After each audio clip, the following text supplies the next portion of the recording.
Good morning, everyone. I am Catalina from Cambridge, Chile, and I am delighted to welcome you to our second day of presentations. To kick off today's session, it is my pleasure to introduce our first speaker, ClaireRoss. ClaireRoss has been a dedicated professional in the field of English language teaching since 2003 and has been involved in teacher education since 2005. She collaborates with Cambridge University Present Assessment to help teachers worldwide teach more effectively in universities and schools. Claire is an experienced tutor, having served as local tutor for both CELTA and DELTA course. In addition, Claire delivers the Cambridge Train, the Trainer course, and the British Council Assure Certificate for Teachers Educators.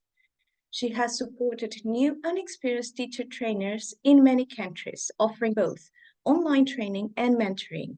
She has also designed, developed, and tutored several online teacher education courses for the British Council on FutureLearn and creates classroom materials and courses for teachers and trainers. Today, Claire will explore what generative AI can offer teachers and learners, along with a balanced perspective on the potential benefits and challenges of integrating AI into English language teaching. She will share highlights from current research, examining how educators can ethically and pedagogically navigate the shift brought by AI technology. Claire's session will also include activities from the Cambridge Generative AI Idea Pack, providing practical insights to help you decide if and how to use AI to support English language learning and teaching. Please join me in welcoming ClaireRoss. Thank you. Thank you so much. Thank you, Catalina. Good morning, everyone. I see you're joining from actually all over the world, not just in Chile and South America, but I've seen someone in the Philippines and Australia. Fantastic. Great to be with you. And thank you for letting me share my perspective on Gen AI to go with the other sessions over these 2 days. So let's get started. So here's an agenda. It's quite a lot to cover in an hour. But we're going to look at some recent research. We'll look at some ways that we can use AI as teachers, some ways you may already be using. We'll think about how learners are using AI to help with language learning. And yes, definitely some activities in there. At the end, I'll be sharing some links to the research and the activities as well. So make sure you stick around. So I'd like to get your thoughts. I've put quite a few questions up here. Take a look. Which ones are most important to you at the moment? Where are you at with AI? So you may choose to put one or more than one number in the chat. Are you thinking more about the impact on your students, about the impact on you? Are there some larger issues that concern you at the moment? Really interested, so please put your questions numbers there in the chat. Now, while you're doing that, just to clarify, I certainly can't answer all of these questions, and I think honestly the people developing the technology now, they can't answer all of them either, but what we can do is take a look at the knowledge that we do have about this technology and put it together with our own experience to try to make sense of it. Okay, I see that Jimena has put number 3 there with exclamation marks. What can't it do? Yeah, good. And then that's too big for me, that question, certainly. Okay, all right. I've seen quite a few 12s in there. I think straight away my answer to that is probably no. We can't just ignore it. So let's get into it. First of all, those of you, and a couple of you have been saying, 1 and 2. So just a brief about this. I know the whole conference is about AI, but just very, very quickly, what do we mean? What are we talking about here, particularly with Gen AI? So let's remember, this is a simulation of human intelligence. It's not the same. And it's helping computers perform processes that are human-like. Again, not human. Things like interpreting language, processing it, solving problems, and learning. So generative AI, or Gen AI, and I'll just be using AI today. How does this work? Well, you've probably heard before about training and machine learning and big data sets, and that's exactly what happens. So these models are fed huge amounts of data, and they use this data that they're given to generate new and original, but somehow similar content, which they then output. So they're not producing anything that they haven't heard somewhere before in a different form. I think it's quite important to remember that. Okay, so what does this actually mean to us? What does it do? It means chatbots, things like ChatGPT and some of the others you'll see at the bottom, Gemini, Copilot, they can understand when we put in prompts, when we put in language, when we put in text, images, sound, and they can generate text, images, sound that sounds human in response. So I don't know which AI tools are most popular where you are. Again, maybe you can put that in the chat, or what are you using at the moment, or what have you heard most about? I think certainly there's been a lot of chatter about ChatGPT, so I'll be mentioning that several times as we go. Thank you, Leonardo. I love this graphic because I think it explains nicely how even in AI, the human element is very important. So we are there at the basis of the sandwich.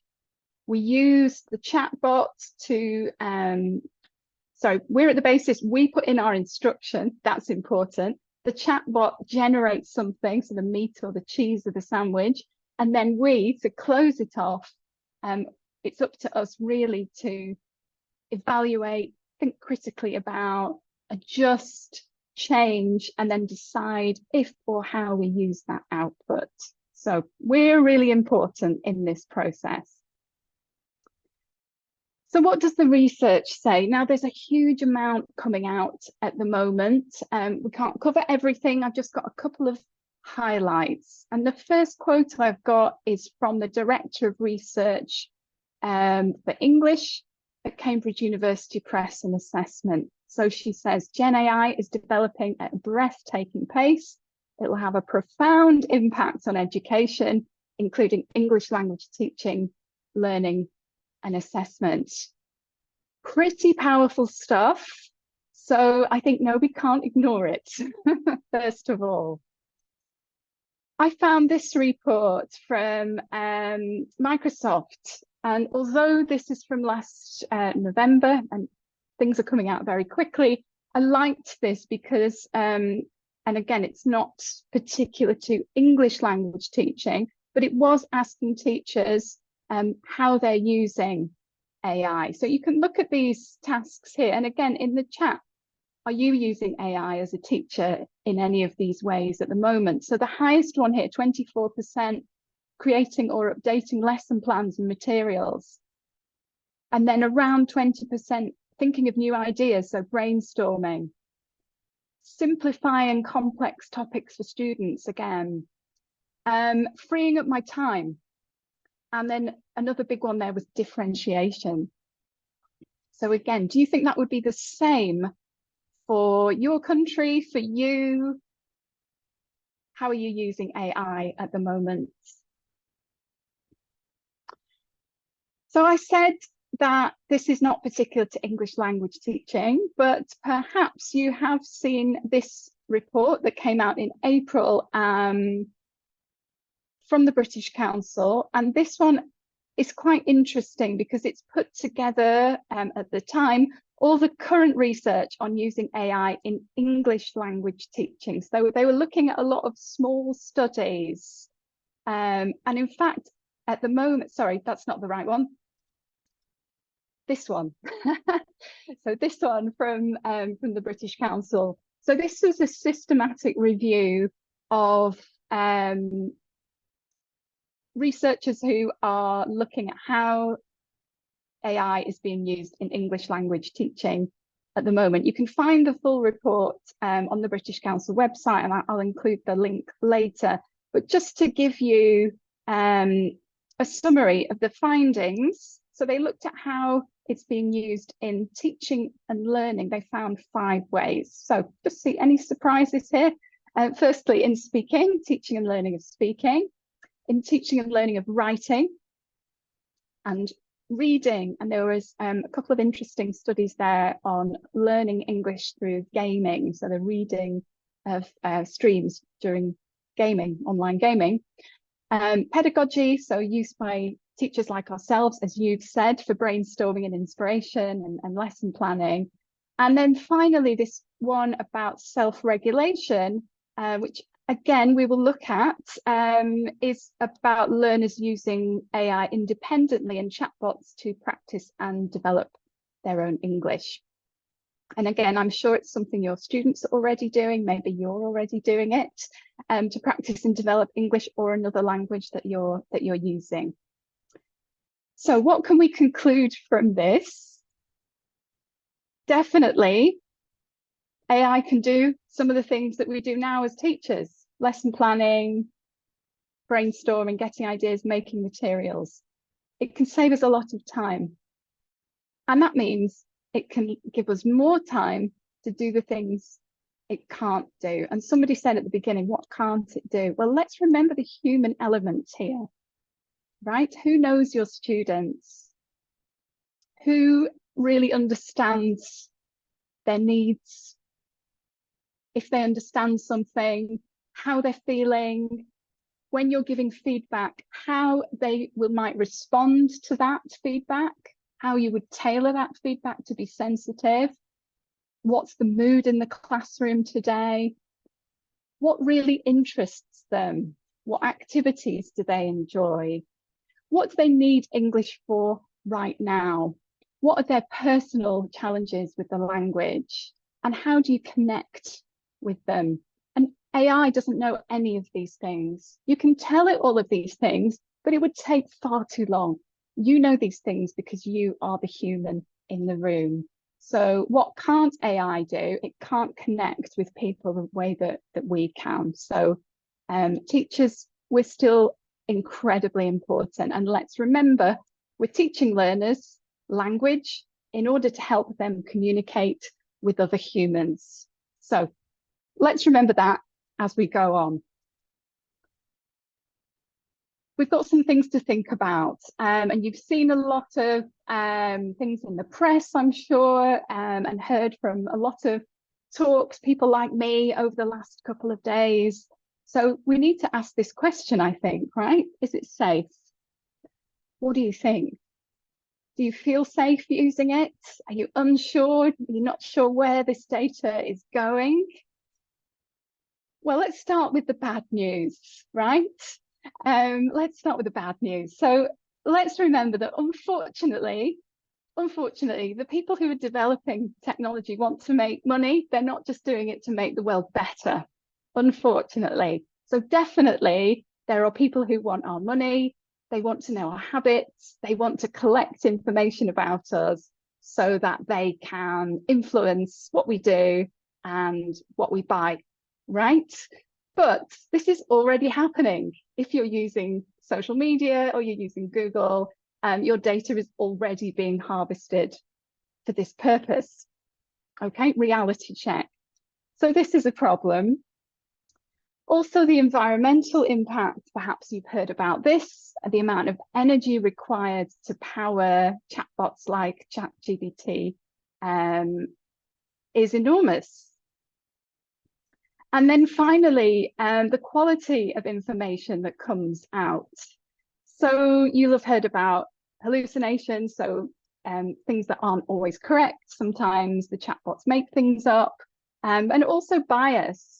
So I've included an article here at the bottom from Nature. Perhaps you heard this when it was in the news.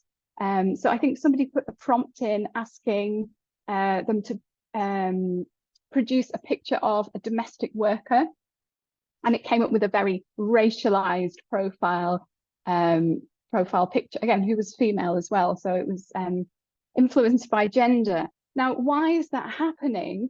Well, again, unfortunately, these chatbots are regurgitating the information that they're fed. And although this image and racializing and stereotyping now we know is not okay, unfortunately, a lot of the data is like this. So it is projecting a certain image of the world. Now, I know that the big tech are working very hard on this because it makes them look very bad. But we have to remember, again, the quality of the output depends on the quality of the input always. Okay, still on the bad news just for a moment. So on the environmental impact, and perhaps you saw Vicky Saumel's presentation at IATEFL or Braz TESOL this year, and she talks a lot about this. But here's a statistic for you. So a conversation with ChatGPT of 20 to 30 prompts uses half a litre of water. So that's quite a lot more than using Google. So we need to know this, I think, as teachers and anyone else who's human. Why is it using so much water? It's the cooling the data centers. That's why, because it's processing so much data. And one more statistic, again, image generation is particularly high consumption. So making an image uses about as much energy as charging your phone. So this one from some research at MIT. Right, so there's the bad news. We need to know about this because we need to know what happens if we just go crazy on ChatGPT. There is an impact. But there's good news too, okay? The best news is this. We're in control. You are in control of how you use it. So think about if you buy a car, you can use that car to go everywhere, right? On the shortest trip, just to the end of the road, and really long trips as well. You can use your car when there are other ways to travel, but we don't always use it for everything, right? We take into account what are the other considerations. I don't need to use it all the time. So that's what I think we should think about. In terms of the bigger issues is one, do I need to use AI for this? Does it add value? Okay, if I decide yes, great. What's the most efficient way for me to use it? So I don't spend a long time, even wasting my own time, but also wasting water and harming the environment. How can I get out of it nice and quick what I need so that it does save me time and helps me or helps my learners? Okay, so we've gone bad, we've gone to the good news. So some practical ways we can apply this, and I've taken this from the Generative AI Ideas Pack, which was produced by Cambridge in April, so brand new, full of advice and also practical ideas for you and classroom activities too. 3 principles from Cambridge. I think these are great guiding concepts. If you have other suggestions as well, I'd like to hear them in the chat. Number 1, don't enter any personal data or any identifying data. Number 2, don't enter published material. So it's against copyright to copy in all the text from your lovely published coursebook. And then number 3, really important, is to critically think about the output. So when we put in a prompt, is to look critically at that. So not accepting this as truth. I think we've all got this now, but I'm going to reinforce this as we go. And it's not just me. This is a screenshot from the ChatGPT app, and you can see on the welcome page, they say ChatGPT can be inaccurate. Don't share sensitive information. So if they're saying this, I say, let's go with these rules of thumb. Okay, let's think about us now. We've gone general. Let's go into our own profession. So how can we use Gen AI? And again, as we're going through, I'd love to hear your comments, your ideas, what you're doing now. Please keep the chat going as you already are. So as well as saying hello, it'd be great to have some other ideas coming through in the chat. Thank you. So number one is planning courses. Again, who has done this already? Well, here's an example prompt that I put into ChatGPT. So I've told it who I am, who I teach, and I want the plan for a general English course at intermediate level. So in about a second, I get this quick overview. And then for each week, I've got a topic, objectives, grammar, vocabulary. Not bad, right? What do you think? Is it good? Do I need to look at it more closely? So I think this is a good start, actually. Yeah, it looks pretty good to me. I'm looking at it thinking, I could see a bit of writing for homework, but I can't see any other writing activities. So that's something I would want to add in. I can see, again, some speaking hidden away in the activities, but again, I want to think of more specific speaking skills. But it has given me, in a couple of seconds, a skeleton of a course, which is much, much quicker than me thinking right from scratch what I might put in my course. So far, so good. Great as a starting point. More than good, says Ayo there. Okay, so a couple of tips. If you want to use AI in this way, you need to be really specific about what you want. You need to be specific about your context. So age, the level that you're teaching. So at the moment, it's not very good at understanding the CEFR A1, B2, B1. It does better with elementary, intermediate, advanced. I think this will change probably quite quickly, quite soon. Javiera, can you add more specific details? Definitely. So depending on the output you've got, you might then say, oh, actually, can you formulate it into a table?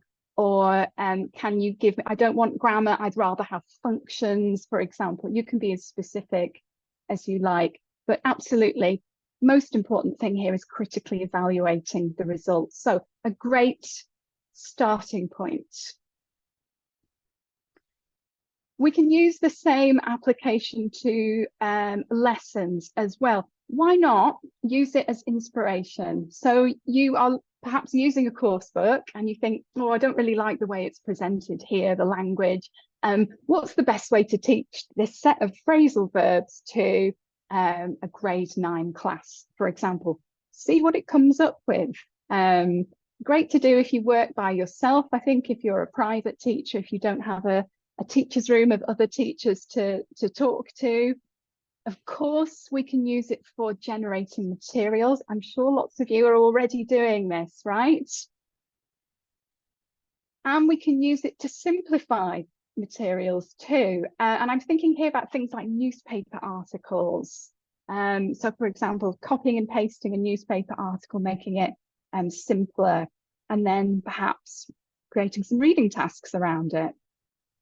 And differentiation is another way as well. So differentiating a task you already have, or perhaps asking for different levels of challenge and creating a task around that. So I'm mainly talking about ChatGPT here because it's free and it's open, but there are some other language teacher specific tools. Is anyone using TWE yet? Or have you tried TWE? TWE is aimed at English teachers. As you can see, there's a summary on there of what it can do. This does understand the CEFR levels, and that's a wonderful tool. There are many. I think what I would say here is check out the pricing, because at the moment, these tools that have been tailored and specified to a particular audience, because that requires a lot of development and cash, they're looking for return. So there is a free version, but it's quite limited. And of course, they want you to buy the full one. So whatever you're trying, I think before you get too into that particular tool, is check out the pricing plan before. again, there's another, I'm not recommending these, just giving examples of tools that are there, which are tailored to teaching. Diffit is for education, but not specifically English language teaching. And here's just an example of what you can do on there. So I've asked it to create a lesson around this question. And it's come up with a reading passage for the level that I gave it. So I specified the level. For it, I can see the sources for this reading if I want to. There's a summary, there are some questions and answers, discussion questions, and a worksheet. So again, this is what the more tailored tools will offer you for free for a while, and then they want you to pay. So you can create your own things through a free chatbot, but of course then you need to do the exporting and creating the worksheet more yourself. So as I said, I'm not particularly recommending any tool here, but you can have a look at this website. This at the moment is listing 15,000 different AIs. And you can have a search on that and see if there's something specific to what you want to do. And you, again, under teaching and education, you will find a lot. So I will be focusing on the free stuff and on the chatbots like ChatGPT. So in terms of using this for planning, and again, I think this is what Jimena has said. In the chat, I'm just having a quick look at that. So AI doesn't know you, it doesn't know your learners, so it doesn't have the human touch. It's a good starting point, but we need to learn how to write good specific prompts if we're going to get useful output to us. If we give very vague prompts, it doesn't understand. It's very literal because it's not a person, and we can waste time that way. So we need to, if we're going to use this tool, we need to remember the experience we have as teachers, what we know about our learners, and be human about it. All right, so absolutely agree with you, Jimena. We need to remember copyright, so no feeding in of coursebook materials. And really important, I think, is to talk to each other about what you're doing, collaborate. So if you're producing a great worksheet using the technology, stick it on the shared drive, just like we've always done, right? When you're creating it on Word and sharing it with your colleagues. And let's keep doing that. I think that otherwise the issue is everyone's creating their own and it's unnecessary. We can share, especially if we're sharing the same levels. Okay, so let's move to being in the classroom now. Different ways we can use it in teaching. And again, I'm interested in what you're already doing. So you might be getting learners to use AI in your classroom. Some teachers are doing this. You might be talking about it or using it as a discussion topic.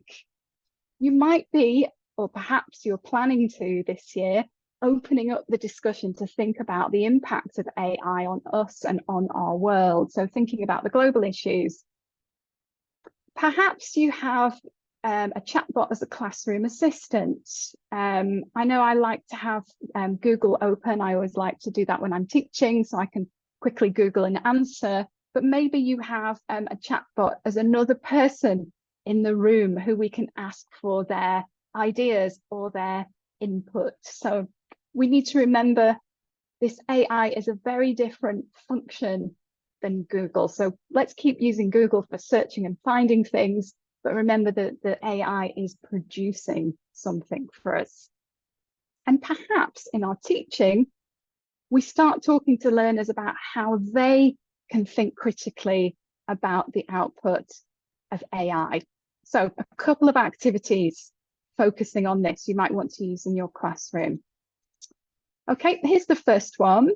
So you ask AI to make a poster of British people.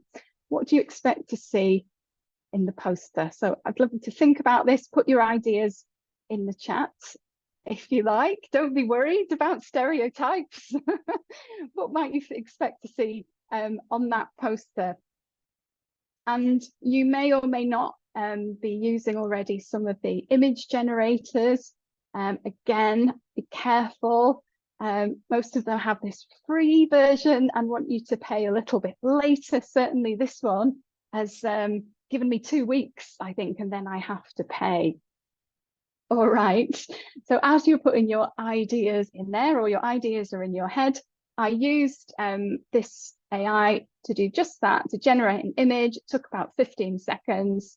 I only did one because I care about the environment. And let's see if there are any cups of tea or pubs or royalty. Right, there you go. That's what it came up with. I love the arrogance just coming up there as well. I think people look quite miserable in it, so perhaps that's accurate. So what do you think? Here's your classroom activity. So you ask your learners here, it might not be British people, it might be people from Chile. I'm certainly not going to generate an image about that for you. You might do that if you like. But ask them, get them thinking, and then produce that image, and then have a conversation about that. So where has AI got this information? Are there any problems? So I can see some problems with this because everyone is white and not everyone in Britain is white. So it's definitely not representative. Also, everyone is wearing suits. That's not how it is. And everyone looks miserable. And again, I don't think that's a good reflection either. So a great discussion activity, and particularly talking about the power of images.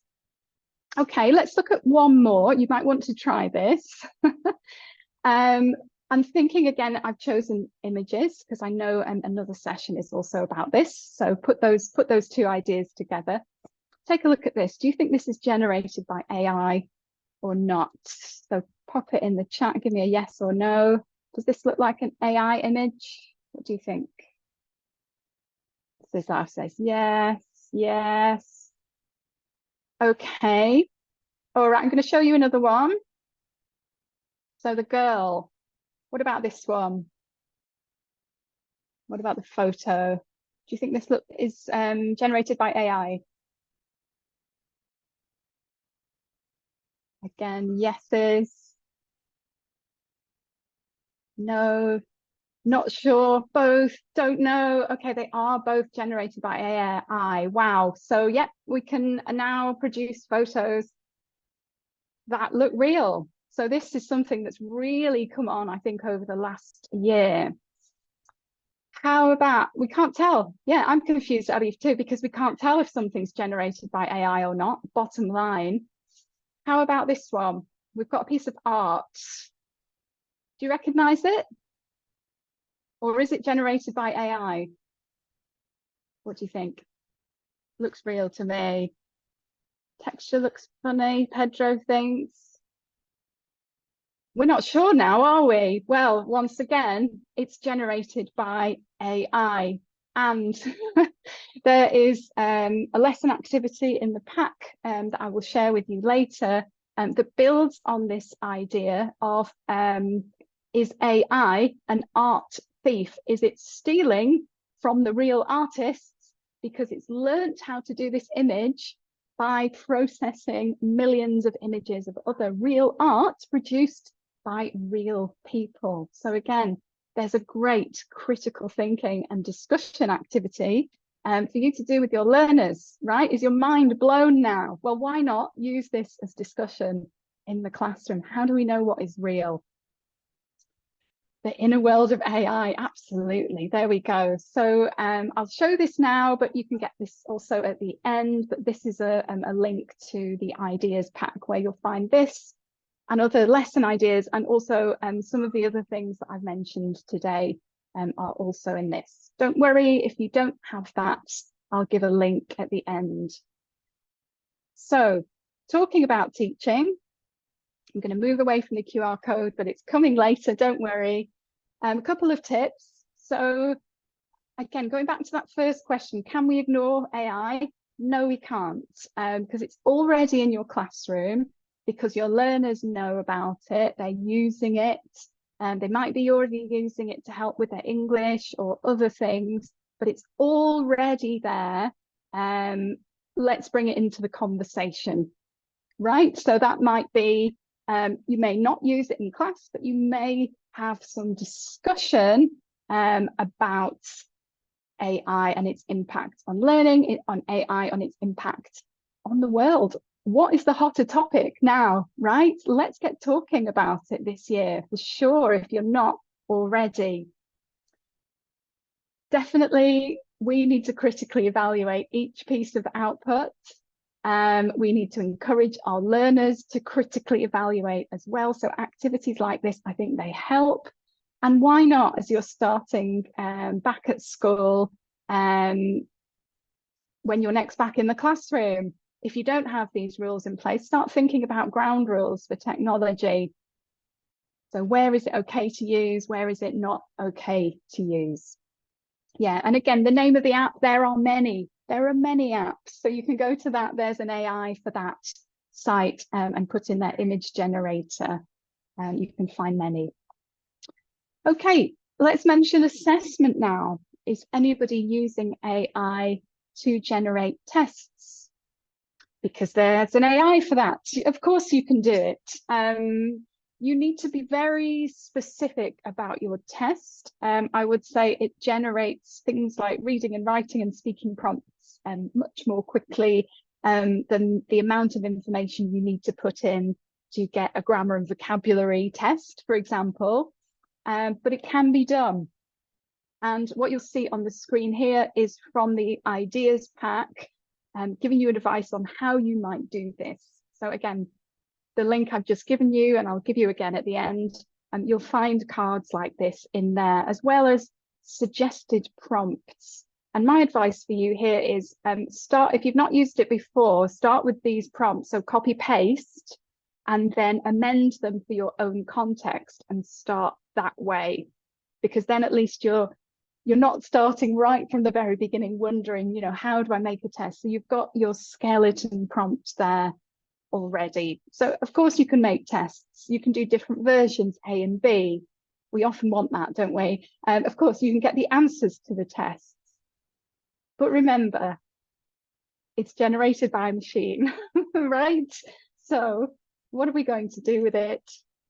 Definitely think about how appropriate is this test for my learners? So are they familiar with these type of questions that it's generated? Are the contexts appropriate? Has it included the language items I want to test? Is things missing? Are there things here I haven't taught? We need to add in the humanity. So at every stage, remember the sandwich. We're giving our prompt, looking at the output, then tweaking, changing, giving more instruction, but ultimately we are deciding what we do with that output. And definitely the last one, I do this with any test I get, by the way, whether it's published or not. I would always do it first, right, before giving a new test to learners, just so you know, the answers are right, or there's no room for ambiguity in there. Okay, what about us as teachers for our own professional development? I mean, learning about AI is professional development, but we could also use it to give us suggestions and ideas on aspects of our teaching that we want to improve. So here's an example. I've said, I'm a teacher in a vocational institution. I want to get my learners speaking. Let's see what ChatGPT has to say about this. Well, quite a lot. And you've found this, right? Responses are often quite long.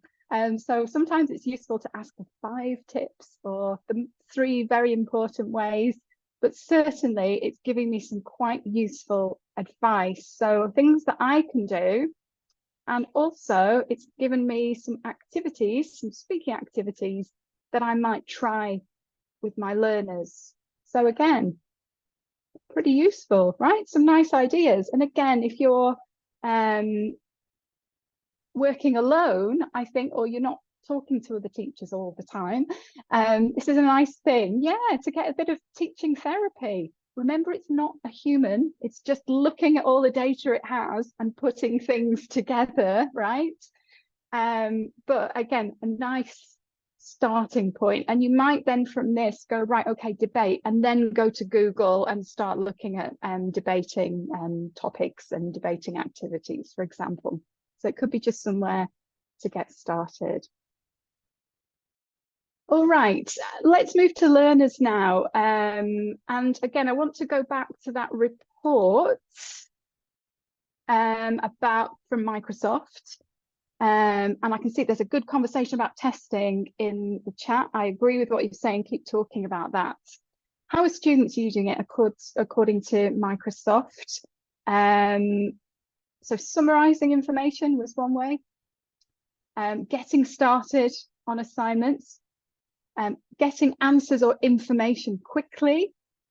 Getting feedback on my work. I thought that was quite interesting. That's pretty high, actually. And improving writing skills, again, quite high. So I wonder if this is the same with your students. Would it be the same in your country? I wonder. So I'm going to have a look at a few of these. I'm going to start with speaking. Remember that speaking was mentioned in the BERA report, the British Council systematic review. So let's think about speaking. And I know you've had some nice tips from this in other sessions. So how we can use chatbots to improve speaking. Maybe you've tried the voice tool already, where you can speak into the chatbot and it listens and recognizes what you say and can chat back to you. Or you can do it through text and have a conversation that way. So we can use it to simulate conversations, remembering that we're not talking to an actual human. And perhaps have role plays, so we can ask the chatbot to take a particular role. You know, I'm in a restaurant. Let's pretend I'm in a restaurant. You're the waiter. I'm a customer. Let's have a conversation and act out this way. So this is something your learners can do. And if you have the app version of ChatGPT, of course, you can speak into this. So I've tried this because I'm learning Greek at the moment. So very basic, but just to give you an example, if you haven't tried this yet. So I gave this instruction, and here's the beginning of the conversation. Now, you don't need to understand Greek. It's just a very simple conversation in Greek. And here I was saying it, and the text was appearing on the screen. And then I can go back and listen to what I said and to what the chatbot said as well. So it's quite a nice record of a conversation too. Now, as we were talking, or talking to the chatbot, as I was having this conversation, I looked back and I thought, there's something wrong here. I'm not sure if this is correct that I'd said in Greek. So I asked it, is this right? And it said, actually, no, it's not. But it had responded to me as if it was right. Now, I think that's quite interesting, because in that way, it is in some way inferring meaning from what I wanted to say. I'd said, I'm a beginner learner of Greek. So interestingly, it has interpreted there somehow what I wanted to say. And now, as you can see, I've used it as my teacher to ask it some specific questions. But you can see how the interaction, it's not human, it's not quite natural, is it? But it is low pressure, and it is something I can do by myself as a bit of practice when I'm at home without my teacher. So for me personally, I'm finding this quite good at building confidence. Maybe your students would feel the same. You can see at the end, I felt compelled to say thank you to the chatbot. Very strange. It's not a human. I have also, in another conversation, let it go and chat for a while and then stop and say, have I made any mistakes yet? And the chatbot has gone back through the conversation and corrected my pronunciation. So I thought that was quite interesting too. So we have got some definite affordances here in terms of learners interacting independently. Very, very interesting. Yeah, I know, Constanza, being kind to ChatGPT, you never know. You never know. So speaking, there are certainly some ways. I think your students are probably already trying out these ways. What about writing? Well, here are some suggestions, I think, of how students can use chatbots to help them improve writing. I know it's a concern that for some teachers, me included, students are just using it just to do the writing and they don't need to do anything because I just got the AI to do it for you. And I think it's up to us to convince students of the value of still learning how to write in English, and give them ways of using the technology that's going to help them to still develop those skills. And here are just some suggestions of prompts that your students could use. So to give them inspiration with writing homework, getting them started. So I'm thinking about essays, for example, ideas. It's a great place to start with ideas. So you've set them an opinion essay, they're not sure what they think. They can ask a chatbot, give me the different sides, 2 different sides, and then they can use this to get started. Models and examples, again, are if they want more examples of, formal reports, they can find them, and checking or improving. So asking specific questions, is this correct? Just like I did with the speaking. But on this, I just want to kind of stop and rewind a little bit, because there are tools there already which are free to use, which aren't Gen AI. So is anybody using this, Write and Improve from Cambridge? Because your students can, this is full of writing tasks, and your students write their answer and input it into the website, and they will get personalized feedback on their writing. Yes, it's from a tool. Yes, it's AI, but it's not generative. And the benefit of this is that this has been developed by an institution that's been working in language teaching and assessment for an extremely long time. So if you're not using Write and Improve yet, or your students aren't, let's not go crazy. We've got this technology now. Let's get students using this now. And of course, we're still giving our own feedback and assessment on student work, right? But I think Write and Improve is a great stepping stone for students to use for a check before they submit their work to you. Okay, so I'm going to stay on this just for a moment. We're getting towards the end of our hour, but I know this issue of cheating and submitting work that's been done by a chatbot is problematic. And for this, I thought I'd go to ChatGPT Q&A section because they have these frequently asked questions. And I thought, well, why not go to the producers themselves? So this is what they say on the website on ChatGPT. Do AI detectors work? They say people are asking them this all the time. What do you think? Do they work? Have you tried it?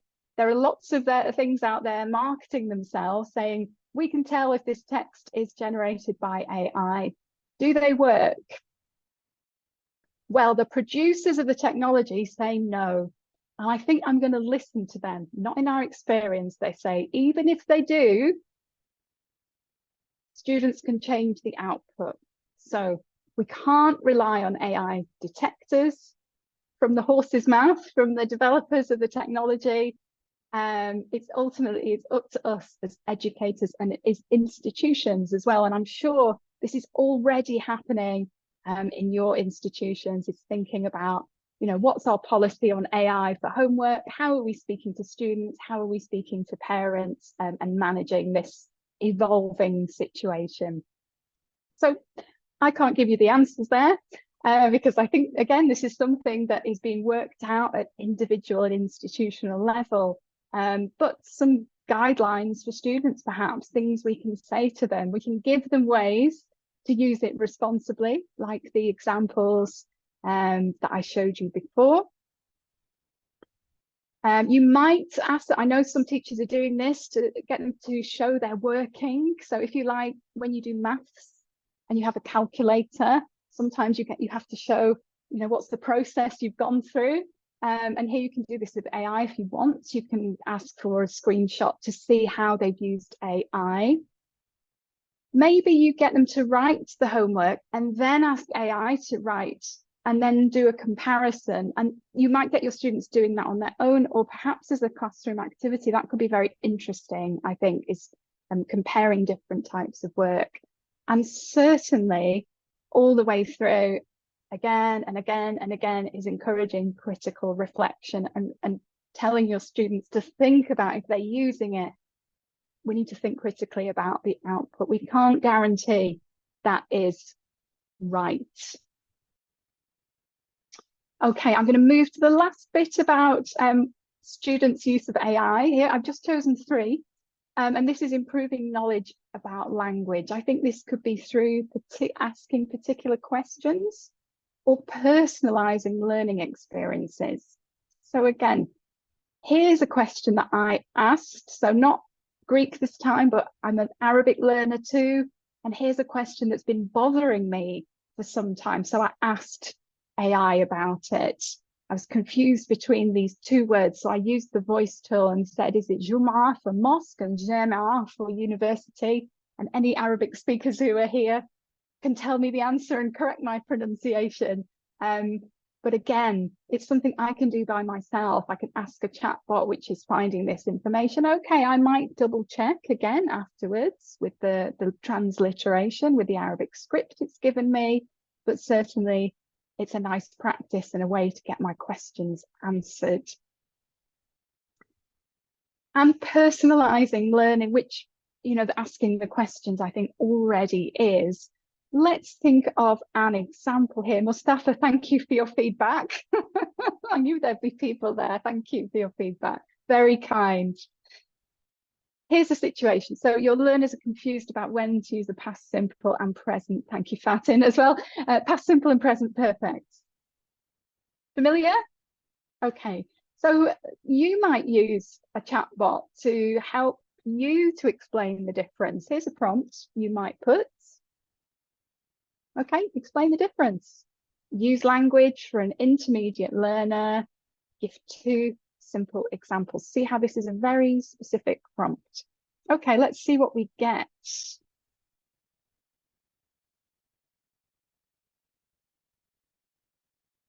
Okay, not bad. And again, you don't need to read through all this. I'm just giving you an example of what comes out. So we've got here past simple.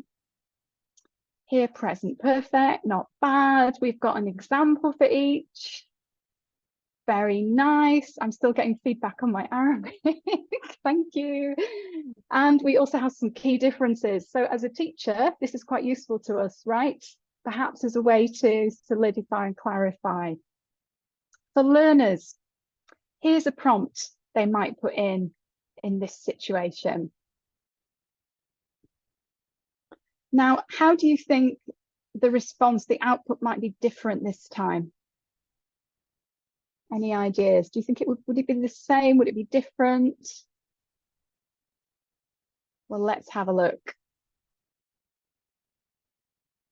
So again, we've changed the information, so it's tailored its output and it's referring back here to Spanish. And you'll know much better than me the accuracy of this as well. So it's referring back to first language. So it's similar, but simplified because I said I was a learner.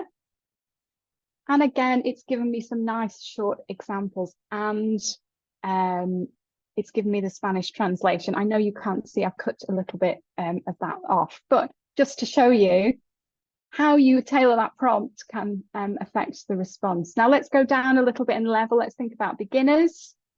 How about this? So grammar isn't great. Does ChatGPT understand? Yes, it does. So again, it's simple, but maybe not that simple for a beginner. So what could our learner do here? Maybe ask for it in their own language. So again, here's an explanation of the past simple in English. And perhaps for either of those learners, they might not, okay, here's the explanation. Okay, test me. And then the chatbot can give them some activities and answers as well. So quite a lot of affordances there, I think. All right, so let's sum up. This was the question we started with, and I know what you came here to hear about. What do we need to know about Gen AI? Things to remember. Okay, so definitely it can save time and effort, giving you more time to do the things that it can't do. Remember the human things. It can be used as a tool. There are many other tools. I don't think this is replacing the tools we already have, including our own brains and your favorite speaking activity that you've used for the last 15 years. So it's another tool to put in our toolbox. It's as good as the data that it's learnt from. We need to remember that as well. So some quite basic things it doesn't know, because some of the models have only been trained up to a certain date, the alpha or beta versions, and they don't know most recent world events. It is great to be a human, Victoria. It can make mistakes like us. It can be biased. Let's not forget this. The quality of our prompts is dictating the quality of the response. Remember, we need to think about copyright with published materials. We need to think about privacy. Please, please don't be entering personal data into these chatbots.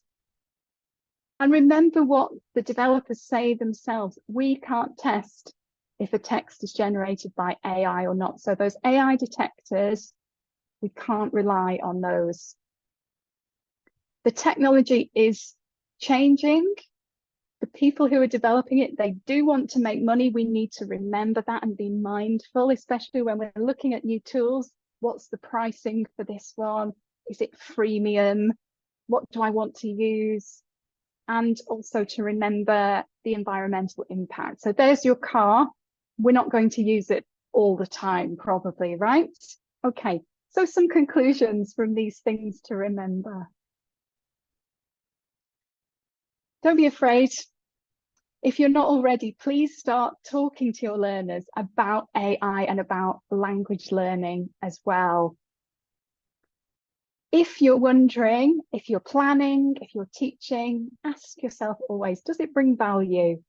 We're going to keep doing what we've always been doing in teaching, communicating with humans in a human way, in an effective way. Maybe we'll use AI for some things, but certainly not everything. We're going to keep doing a lot of things we're already doing. So value your skills as a teacher, value your experience. If you're using the technology, learn how to write good prompts. Remember, many prompts is annoying for us. It can get a bit confusing and it uses lots of energy. So if you want to get started in the ideas pack, link coming in a moment, you can start off by using those prompts and you'll very quickly learn what works and how to be specific. We definitely need to check the output each time. If you're going to experiment, again, do this, but be mindful of the impact. And again, particularly on image generation, uses lots of energy. We need to safeguard our own privacy and copyright and make sure learners know about this as well. And definitely let's learn together as teachers. I'm a teacher like you. I'm not an IT expert. This is my personal viewpoint on what's happening at the moment. Let's keep learning and asking questions and finding and sharing information where we have it. And finally, I want to say as teachers, you are really important. We are still teaching humans to interact, to speak and use language with other humans. So we're still very much needed. And I want to finish just with one verse of a poem by a British poet, Benjamin Zephaniah. And he has a poem called People. I'm just going to read the first verse because my video wouldn't work today. He says, to walk to talk to cry and rely on, people will always need people. To love and to miss, to hug and to kiss, it's useful to have other people. To whom will you moan if you're all alone? It's so hard to share when no one is there. There's not much to do when there's no one but you. people will always need people. I really believe this. Thank you very much, everyone. And if you want to read the research, look at the ideas pack, watch some videos more on this topic, please use the QR code and enjoy and good luck.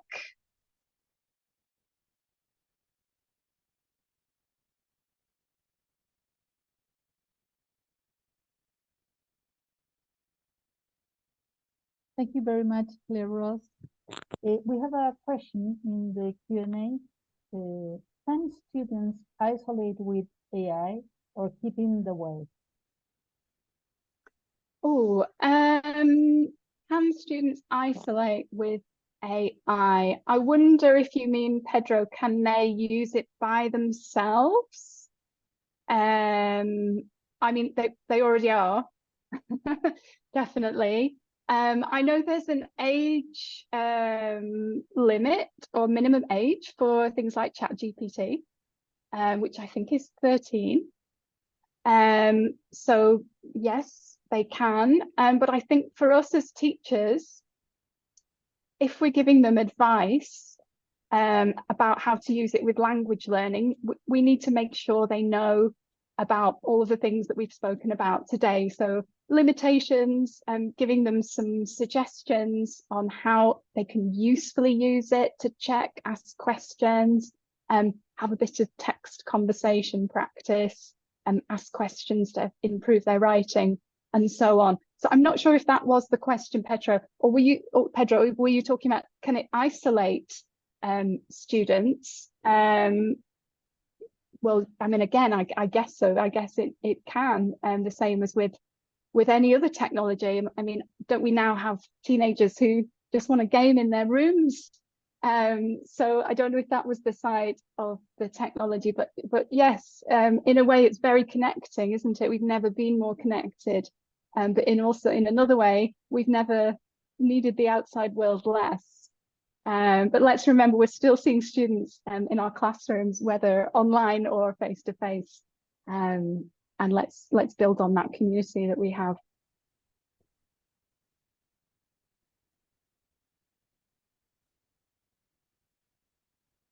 We don't have any other questions.